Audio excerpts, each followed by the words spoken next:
Если вы не уложились в 3 месяца, заново подаете заявку, и банк уже вам предлагает новые условия по тем параметрам, которые будут действовать через 3 месяца. То есть бывает это хорошо, бывает это плохо, потому что, например, изменились условия, там ключевая ставка выросла, и вам стали эти условия, которые банк предлагает, невыгодны, например. Вдруг там через 3 месяца изменились, например, возраст участников ипотеки. То есть сейчас дают там до 75 лет ипотеку, могут там, например, уменьшить там до 60 лет, а вам, например, уже 50.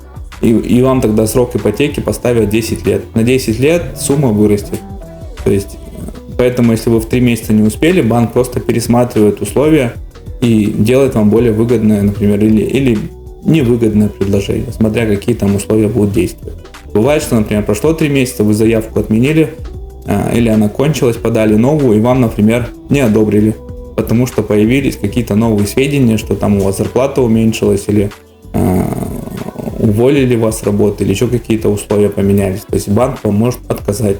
А может, наоборот, сейчас он отказал, например, а через месяц он вам одобрил, потому что там тоже, опять же, условия изменились.